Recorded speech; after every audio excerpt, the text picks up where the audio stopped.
اس نے کبھی سبزی کو منہ نہیں لگایا. ٹھیک. بکری نے صرف گھاس کھانا ہے, اس نے گوشت میں منہ نہیں ڈالنا, اس کو اپنی حد پتہ ہے. پھر الو نے کبھی رات کو نہیں سونا, رات کو آپ کو کبھی الو سوتا نہ ملے گا, اس کو اپنی حد پتہ ہے. میرے لیے اللہ نے دن کو سونے کے لیے بنایا ہے, رات نہیں, وہ رات جگتا رہے گا. یہی ہے, ایسا ہی ہے. الو کو پتا ہے میرے لیے اللہ کا قانون کیا ہے. انسان الو سے بدتر ہوا کہ الو کے لیے جو ٹائم قدرت نے سونے جاگنے کا رکھا وہ اس ٹائم قدرت نے جو ٹائم رکھا جاگنے کا وہ جاگتا ہے, جو سونے کا رکھا وہ سونے کا رکھا. یہاں نہ سونے کا کوئی ٹائم ہے نہ جاگنے کا کوئی ٹائم ہے نا. الو سے پیچھے ہوئے کس میں؟ نیند میں, سونے میں. پھر کھانے پینے میں جانوروں سے پیچھے ہوئے. جانور کی جو غذا اللہ نے مقرر کر دی ہے اس سے ہٹ کر کے جانور منہ نہ ڈالے. بلکہ گدھا دیکھو, گدھا کبھی گوشت نہ کھائے, وہ کبھی گوشت نہیں کھائے, سونگ کے منہ ہٹا دے. کسی کو گدھا بول دو تو ناراض ہو جائے, اتنا بے عقل ہے گدھا.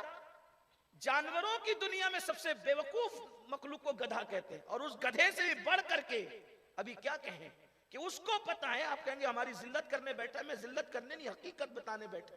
دیکھو گدھا گوشت میں منہ نہیں ڈالتا, سونگ کے منہ ہٹا لیتا ہے. اس نے گوشت نہیں کھانا, اس کی جو غذا قدرت نے وہی اس نے کھانا. آپ مجھے بتائیں, گدھے کو پتا ہے میں نے کیا کھانا نہیں کھانا, انسان تجھے نہیں پتا؟ گدھے سے بھی غیر گزرا ہوا اور اپنے آپ کو کیا سمجھ رہا ہے تو؟ قدرت نے ہر ایک کے لیے ایک متعین کیا ہے, ویسے ہمارے لیے بھی متعین کیا ہے کہ اے انسان تو نے صرف حلال کھانا, بس حلال کے سوا تو نے کچھ نہیں کھانا. لیکن انسان کو دیکھ لو, حلال و حرام میں کوئی تمیز ہی نہیں. آج کتنے لوگ ہیں جو حلال و حرام میں تمیز کرتے ہیں. بنا لو حرام مال سے اپنا خوبصورت جسم, پہن لو حرام مال سے اچھے اچھے کپڑے, بنا لو حرام مال سے مکان, دکانیں, کاروبار. لیکن اللہ کے رسول علیہ السلام فرماتے ہیں جس کا جسم حرام سے پرورش پایا ہے قیامت کے دن اس کا گوشت نہیں ہوگا, صرف اس وہ ہڈی کا ڈھانچہ ہوگا. ہڈی کا ڈھانچہ آئے گا وہ قیامت کے دن, اور فرشتے کہیں گے یہ وہ ہے جس کا جسم حرام مال سے بنا تھا. آج حلال و حرام میں کوئی لوگ کہتے ہیں مولانا چھوڑو یہ سب مولوی مولانا لوگ کی, یہ مولوی مولانا کی نہیں, یہ مولا کی باتیں ہیں, یہ مولا کا حکم ہے. بھوکے رہو, حرام کی طرف نہ جاؤ. اور اب تو حرام میں سب سے بدترین حرام, حرام میں بھی کیٹیگری ہے نا, حرام میں بھی کیٹیگری. حرام میں سب سے بدترین حرام کیا ہے؟ اس کو سود کہتے ہیں, بیاج, انٹرسٹ. کیا اللہ پاک نے, توجہ کریں, یہ کیسا حرام ہے, یہ کیسا حرام ہے. نماز گناہوں کو مٹاتی, توجہ کرنا, نیکی گناہوں کو مٹاتی. ان الحسنات یذہبن السیئات, بے شک حسنات نیکیاں برائیوں کو مٹا دیتی. آپ پورا قرآن اٹھا کر کے دیکھیں, ہمیشہ نیکی برائی کو مٹاتی ہے, برائی کبھی نیکی کو ختم نہیں کرتی. قرآن پورا اٹھا کے دیکھیں, برائی کا اثر نیکی پہ نہیں پڑتا. جیسے مثال کے طور پہ ایک ایگزامپل دے رہا ہوں آپ کو, کہ آپ نے سبحان اللہ کہا, آپ کو نیکی مل گئی. درود شریف پڑھا, آپ کو نیکی مل گئی. نماز پڑھا, آپ کو نیکی مل گئی. لیکن آپ نے کام کیا, کیا؟ کسی کو ایک تماچا مار دیا, یہ گناہ کیا, تو گناہ تو لکھ دیا گیا, لیکن آپ کی نیکی کم نہیں ہوئی. ایسا ہی ہے, یہی ہے. علماء سے پوچھیں آپ کہ گناہ آپ کے بڑھتے ہیں, گناہ لکھے جائیں گے, لیکن اس سے نیکیوں پہ کوئی اثر گناہ کی وجہ سے نہیں پڑے گا. لیکن اگر آپ نے گناہ کیا اور گناہ کے بعد نیکی کی, تو نیکی کی برکت سے گناہ مٹ جاتا ہے. یہ اللہ کی رحمت ہے. توجہ, دھیان ہے آپ کا. اسی لیے اب آپ حدیث سنیں, ایک نماز سے دوسری نماز کے درمیان جتنے گناہ ہوتے ہیں سارے گناہ مٹا دیے جاتے ہیں. جیسے ظہر پڑھی پھر عصر پڑھی, تو ظہر سے عصر کے درمیان جو گناہ ہو گئے وہ مٹ جاتے ہیں. پھر عصر پڑھی, مغرب پڑھی, عصر مغرب کے درمیان جو گناہ ہوتے ہیں مٹ جاتے ہیں. مغرب پڑھی پھر عشاء پڑھی, مغرب عشاء کے درمیان جو گناہ ہوتے ہیں مٹا دیے جاتے ہیں. عشاء پڑھی پھر فجر پڑھی, اس کے درمیان جو گناہ ہوتے ہیں مٹا دیے جاتے ہیں. پھر ایک جمعہ سے دوسرے جمعہ کے درمیان جتنے گناہ ہوتے ہیں مٹا دیے جاتے ہیں. ایک رمضان المبارک سے دوسرے رمضان المبارک تک جتنے گناہ ہوتے ہیں وہ سب مٹا دیے جاتے ہیں. یعنی کہ نیکیوں کی وجہ سے گناہ مٹتے چلے جاتے ہیں. کیا کوئی گناہ ایسا بھی ہے؟ کیا کوئی گناہ ایسا بھی ہے جس سے عبادتیں مٹا دی جاتی ہیں، جس سے نمازیں مٹا دی جاتی ہیں، جس سے نیکیاں مٹا دی جاتی ہیں؟ ہاں، وہ ایک گناہ ہے جس سارے گناہوں کو نیکیاں مٹاتی ہے، لیکن ایک گناہ ایسا ہے جو نیکیوں کو مٹاتا ہے، جو نیکیوں کو کھاتا ہے، جو نیکیوں کو ختم کرتا ہے. اور بھی اس کی فہرست میں کچھ ہے، لیکن آج عنوان کی مناسبت سے وہ ایک گناہ ہے جس کو سود کہتے ہیں، جس کو بیاج کہتے ہیں، جس کو انٹرسٹ کہتے ہیں. اللہ کے رسول علیہ السلام فرماتے ہیں کہ جس نے سود کا لقمہ کھایا، اللہ تبارک و تعالیٰ اس کی نحوست کی وجہ سے اس کی نیکیوں کو ضائع کر دیتا ہے، اس کی نیکیوں کو مٹا دیتا ہے. اور پھر فرمایا سود کا ایک لقمہ کھانے والا ایسا ہے جیسے اس نے اسلام میں اپنی ماں کے ساتھ 36 مرتبہ زنا کیا. غور فرمائیں، یہ سود کا وبال ہے. اور پھر اللہ کے رسول صلی اللہ علیہ وآلہ وسلم فرماتے ہیں، میں معراج کی شب جب میں جہنم کا مشاہدہ کر رہا تھا، دیکھ رہا تھا، تو میں نے بجلی کی کڑک سنی اپنے سر کے اوپر. میرے سر کے اوپر بجلی کی کڑک تھی، میں نے بجلی کی آواز اور بجلی کی کڑک سنی اپنے سر کے اوپر. تو میں نے اوپر دیکھا تو مجھے بتایا گیا کہ کچھ لوگ ایسے ہیں کہ جن کے پیٹ کمروں کی طرح بڑے بڑے ہیں. اللہ کے رسول علیہ السلام فرماتے ہیں پیٹ کمروں کی طرح. میرے بھائیوں، اگر انسان کا پیٹ تھوڑا سا بڑھ جائے تو نہ وہ بیٹھنے کے قابل رہتا ہے نہ اٹھنے کے قابل رہتا ہے. اس کی حالت کیا ہوتی ہے پیٹ بڑا ہونے سے؟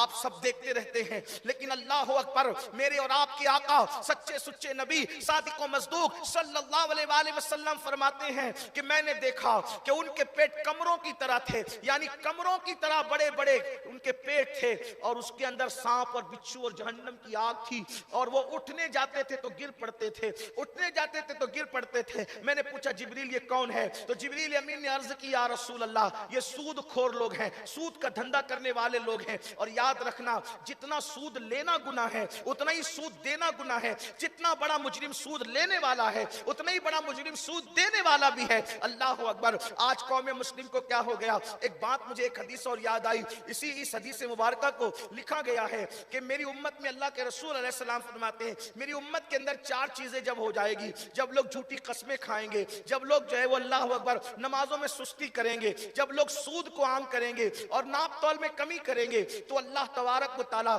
ان کے درمیان بڑی بڑی بیماریاں پیدا کر دے گا. او سود کے حرام دھندے کرنے والوں، سود لینے اور دینے والوں، سود لے دے کر اپنے کام چلانے والوں، جوا کھیل کے اپنے کام چلانے والوں، اللہ اکبر لاٹریاں کھیل کے اپنے کام چلانے والوں، جنگلی رمی کو عام کر کے کروڑ پتی بننے کا خواب دیکھنے والوں، تاش کے پتے اور سکے اور جوئے کے کاروبار کرنے والوں. اللہ کے رسول کی سچی زبان سے نکلا کہ جو ان حرام کاموں میں مبتلا ہوگا وہ بڑی بڑی بیماریوں میں بھی مبتلا ہوگا. آپ جان رہے ہیں دولت تو آ جائے گی لیکن جان کو سکون نہیں ہوگا. دولت تو آ جائے گی مگر لنگڑے لولے بچے پیدا ہوں گے. دولت تو آ جائے گی لیکن اللہ اکبر عیبی بچے پیدا ہوں گے. آپ سمجھتے کیا ہے؟ لوگ کہتے ہیں خدا کی لاٹھی میں آواز نہیں ہے. جب اللہ اکبر انسان مارتا ہے تو آواز آتی ہے، لیکن جب قدرت کسی کو عذاب دیتی ہے تو آواز بھی نہیں آتی اور انسان تڑپتا ہوا نظر آتا ہے. آپ دیکھنا اکثر حرام دھندا کرنے والوں کے یہاں آپ کو ایبی بچے نظر آئیں گے. اللہ اکبر. اس لیے اس دن اللہ سے ڈرو. بڑی بڑی بیماریوں میں اللہ کے رسول نے فرمایا، سچے نبی نے فرمایا کہ بڑی بڑی بیماریوں میں مبتلا ہوں گے. آپ مجھے بتاؤ اس دولت سے کیا، اس دولت سے فائدہ کیا جس کے آنے کے بعد انسان بڑی بیماریوں میں مبتلا ہو جائے اور مرنے کے بعد جہنم کا عذاب، اور وہ بھی کیسا عذاب. اللہ کے رسول علیہ الصلوۃ والتسلیم فرماتے ہیں جب اللہ کی بارگاہ میں قیامت کے دن لوگ حساب دینے کھڑے ہوں گے، اللہ اکبر، کافر اور مشرک بھی کھڑے ہوں گے لیکن سود خور کھڑے نہیں ہو پائیں گے، وہ گر گر پڑیں گے، اس لیے کہ ان کے پیٹ کمروں کی طرح ہوں گے اور وہ ایسے مخبوط الحواس ہوں گے، وہ ایسے مخبوط الحواس ہوں گے، ایسا لگے گا جیسے ان کو آسیب نے چھو لیا، جیسے یہ مجنون اور پاگل ہو گئے۔ مجنون اور پاگل کیسے ہوتے ہیں؟ چہرے پہ ہوائیاں اڑ رہی ہوتی ہے، آنکھیں نیلی نیلی سی ہوتی ہے، آنکھیں سنی سنی سی ہوتی ہے، چہرہ بالکل بے رونق سا ہوتا ہے۔ اسی طرح سے وہ قیامت کے دن اللہ کی بارگاہ میں وہ کھڑے ہونے کی کوشش کریں گے لیکن گر جائیں گے۔ اللہ اکبر! سوچو تو صحیح، یہ دنیا میں ہمیشہ نہیں رہنا۔ کتنے محروم اور بدترین وہ لوگ ہیں کہ حرام کماتے ہیں، مریں گے تو حرام ہی کے کفن میں لپیٹ کر کے جائیں۔ سوچئے تو صحیح، اللہ اکبر! اور وہ جو حرام کا کفن ہوگا، روایتوں میں آتا ہے کہ وہ جہنم کی چادر بنے گا، حرام کا۔ یہاں ایک حدیث میں آپ کے سامنے پیش کر، اللہ اکبر اللہ اکبر اللہ اکبر! کاش میری قوم حلال و حرام پر توجہ کرے۔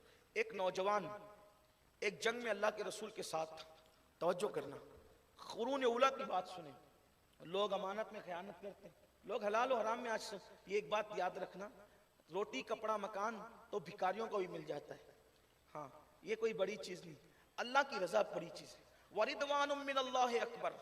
اللہ کی رضا سب سے بڑی چیز ہے۔ اللہ کی رضا سے بڑھ کر جنت بھی نہیں، اللہ کی رضا سے بڑھ کر جنت بھی نہیں ہے، جنت سے بڑا مقام ہے۔ وَرِضْوَانٌ مِّنَ اللَّهِ اکبر! اللہ کی رضا سب سے بڑی چیز ہے۔ اسی لیے اہل رضا کا جو مرتبہ ہے وہ مرتبہ، اسی لیے یہ کہ جنت سب کو دیں گے لیکن رضا کسی کو نصیب۔ ناظرین اکرام، اسی طرح کے اور واقعات اور بیانات سننے کے لیے چینل کو سبسکرائب کریں، بیل آئیکن کو دبائیں تاکہ اگلے آنے والے ویڈیو کا نوٹیفیکیشن ترنت آپ کے پاس پہنچ جائے۔